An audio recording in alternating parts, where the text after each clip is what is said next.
जय हिंद। स्वागत है आप सभी का।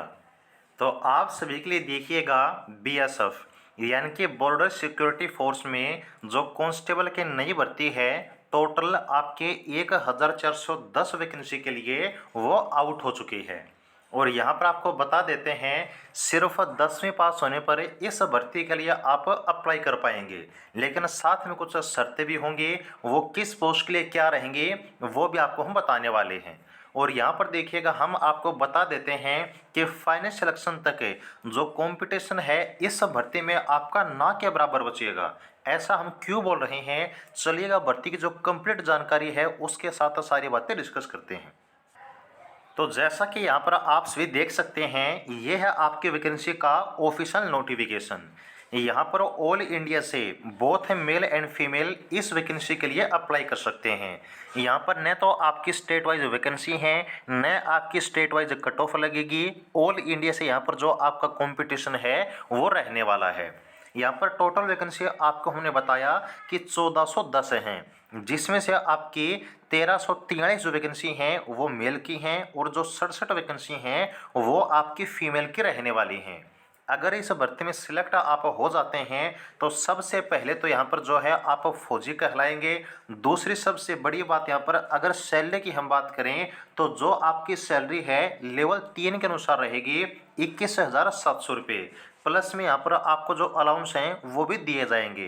तो ये जो आपकी सैलरी है वो आपके 34 से 35 हज़ार रहने वाली है। इन हैंड सैलरी आपकी लगभग 28 से 29 हज़ार रुपये बन जाएगी। तो सैलरी अच्छी खासी है। यहाँ पर जो है सिर्फ आपको सिलेक्शन लेना होगा।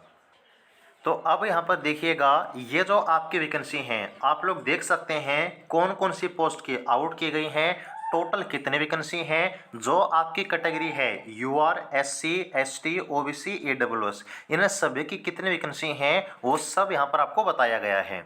तो यहाँ पर देखिएगा, एक बात आपको बता देते हैं कि कुछ ऐसी कैटेगरी हैं रिजर्व कैटेगरी जिनकी वैकेंसी नहीं दी गई हैं, ईडब्ल्यूएस, ओबीसी, एससी, एसटी।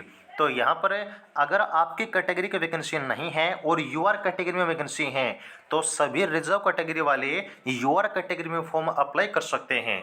वहाँ पर आपको एक कंडीशन याद रखनी है कि जो आपकी एज लिमिट होगी तब वो आपकी यूआर की तरह ही काउंट की जाएगी। वहाँ पर आपको एज में छूट नहीं मिलेगी। दूसरी चीज़, जो आपकी क्वालिफिकेशन है वो भी आपको जो है फुलफिल करनी होगी।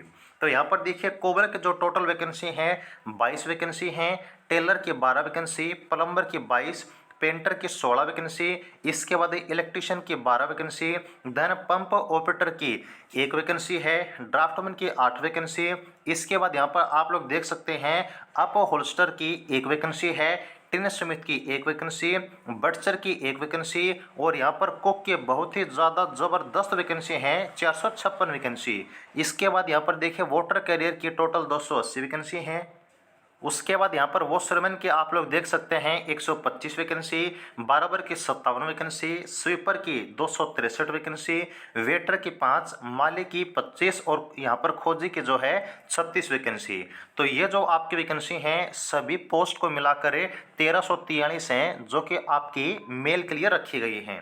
अब यहाँ पर अगर बात करें फीमेल की वैकेंसी के बारे में, तो यहाँ पर जो फीमेल कैटेगरी है इनके टोटल 67 वैकेंसी हैं, जिसमें कोबलर की 1 वैकेंसी, टेलर की 1 वैकेंसी, प्लम्बर की 1 वैकेंसी, पेंटर की 1 वैकेंसी, देन कुक की यहाँ पर सबसे ज़्यादा 24 वैकेंसी, वाटर कैरियर की 14 वैकेंसी, वॉशरमैन की 7 वैकेंसी, बारबर की 3 वैकेंसी, स्वीपर की 14 वैकेंसी और माली की जो है 1 वैकेंसी। ये आपकी वैकेंसी हैं। आपकी जो कैटेगरी है उसके टोटल वैकेंसी कितनी है पोस्ट वाइज है वो यहाँ पर जो है आप सभी आराम से चेक कर सकते हैं।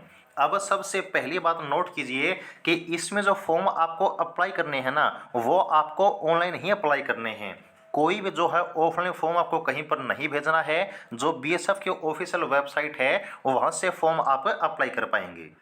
अब यहाँ पर देखिएगा, आपको हमने सबसे पहले एक बात कही थी कि इसमें जो आपकी वैकेंसी हैं वो ऑल इंडिया वैकेंसी हैं। स्टेट वाइज वैकेंसी आपकी नहीं बनेगी, न आपकी स्टेट वाइज कट ऑफ बनेगी।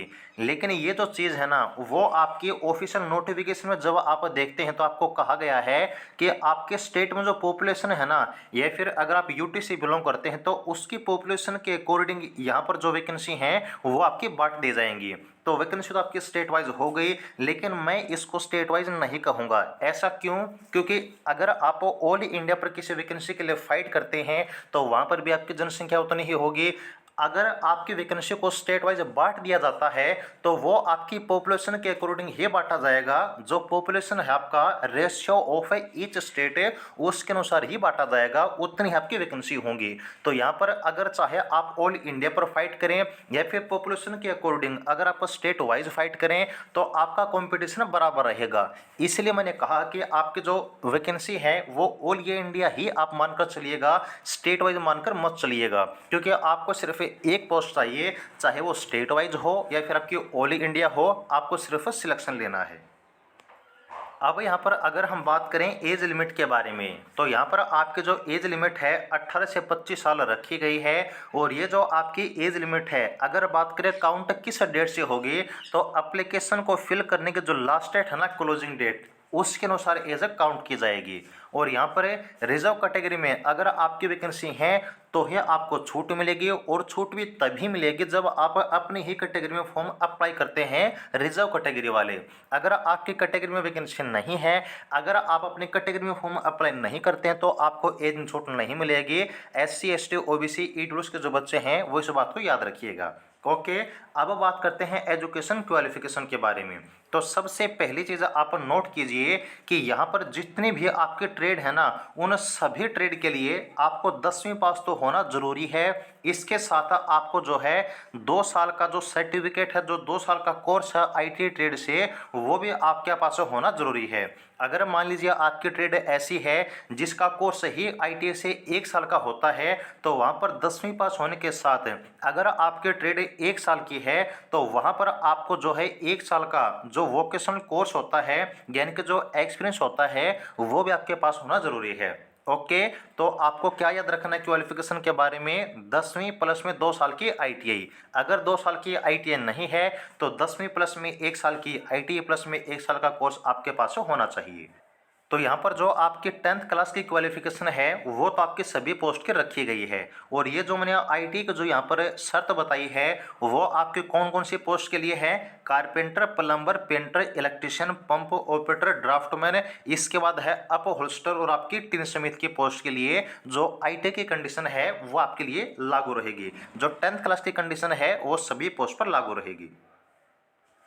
अब यहाँ पर देखिएगा, यदि आप फॉर्म अप्लाई करते हैं नंबर 1 का कोबलर की पोस्ट का, टेलर की पोस्ट का, वॉशरमैन का, बार्बर का, स्वीपर का, माली का और यहाँ पर खोजी का, तो यहाँ पर इन सभी पोस्ट के लिए सिर्फ आपको 10वीं पास होना जरूरी है। किसी भी एक्सपीरियंस के, किसी भी IT की ज़रूरत आपको नहीं है। बस जो आपका ट्रेड टेस्ट होगा वो आपको क्वालिफाई करना होगा। ओके, तो इन सभी पोस्ट के लिए सिर्फ जो है आप 10वीं पास होने पर अप्लाई कर पाएंगे। अब यहाँ पर अगर बात करें जो कुक की पोस्ट है, वाटर कैरियर की, वेटर की और आपकी बटसर की, तो यहाँ पर देखिए सबसे पहले आपको जो है 10वीं पास होना जरूरी है। और 10वीं पास होने के साथ साथ यहाँ पर आपके पास से फूड प्रोडक्शन या फिर आपकी किचन से जो आपकी NSQF की सर्टिफिकेट है वो आपके पास होना जरूरी है, तभी आप यहाँ पर अप्लाई कर पाएंगे। तो यहाँ पर देखिए इन सभी ट्रेड में आपके पास है 10th क्लास प्लस में आपके पास जो अनस्क्योर लेवल 1 की सर्टिफिकेट है वो आपके पास होना जरूरी है, फूड प्रोडक्शन या फिर किचन से। ओके, तब यहाँ पर जो है आप इस पोस्ट का फॉर्म अप्लाई कर पाएंगे। अब यहाँ पर देखिएगा, हमने आपको एक चीज़ कही है कि इस भर्ती में फाइनल सिलेक्शन तक आपका कंपटीशन बिल्कुल ना के बराबर बचेगा। वो हमने इसलिए कहा है क्योंकि यहाँ पर सबसे पहले आपका जो फिजिकल टेस्ट है, यानी कि आपकी रनिंग वगैरह, जो आपका फिजिकल मेजरमेंट टेस्ट है, आपका हाइट, चेस्ट, वेट है और आपका ट्रेड टेस्ट है, ये 3 चीज़ आपके कंडक्ट होंगी। और यहाँ पर आप सभी अच्छे तरीके से जानते हैं कि फिजिकल में कितने बच्चे बाहर होते हैं, हाइट, चेस्ट, वेट में कितने बच्चे बाहर होते हैं, रनिंग में कितने बच्चे बाहर होते हैं, और सबसे मेन होता है ट्रेड टेस्ट, इसमें भी बहुत सारे बच्चे बाहर हो जाते हैं। तो यहाँ पर देखिएगा, अगर आप इन तीनों चीज़ को क्वालिफाई करते हैं तब आपका होगा रिटर्न एग्जाम। जो बच्चे रिटर्न एग्जाम में अच्छा परफॉर्म करते हैं तो उनका लगभग फाइनल सिलेक्शन हो जाता है। तो इसलिए मैंने कहा है कि अगर आप इस वैकेंसी के लिए एलिजिबल हैं तो सबसे पहले फिजिकल का जो क्राइटेरिया है वो पास कीजिएगा, तब ट्रेड टेस्ट पास कीजिएगा, फिर आप रिटर्न एग्जाम पास कीजिएगा। रिटर्न एग्जाम में अगर आप बैठ जाते हैं तो फाइनल सिलेक्शन आपका 90% वहीं पर कन्फर्म हो जाता है। यहाँ पर आपकी जो हाइट है देखिएगा, इन सभी कैटेगरी को छोड़कर 165 सेंटीमीटर रखी गई है, चेस्ट आपकी 75 से 80 सेंटीमीटर रखी गई है। ओके, ये आपकी मेल के लिए। फीमेल की जो हाइट है 155 सेंटीमीटर, चेस्ट यहाँ पर आपकी जो है नहीं रखी गई है। अब किसको कितनी छूट मिलती है, एससी कैटेगरी को, एसटी कैटेगरी को, इसके अलावा यहाँ पर जो हिल एरिया से कैंडिडेट आते हैं वो छूट यहाँ पर आप सभी आराम से देख सकते हैं। तो जैसे यहाँ पर आपके फॉर्म स्टार्ट होते हैं तो आप जो बीएसएफ की ऑफिशियल वेबसाइट है इससे आप फिल कर पाएंगे। ओके, और यहाँ पर फॉर्म स्टार्ट होते ही आपकी जो डेट वगैरह है, एप्लीकेशन फॉर्म की स्टार्टिंग डेट, लास्ट डेट, या फिर फॉर्म को कैसे फिल करना है उसके ऊपर वीडियो आपको हम प्रोवाइड करा देंगे। ओके, तो आगे की अपडेट के लिए जुड़े रहिएगा, और वीडियो अच्छी लगे तो वीडियो को लाइक जरूर कीजिएगा और चैनल को सब्सक्राइब जरूर कीजिएगा। जुड़े रहिएगा। जय हिंद।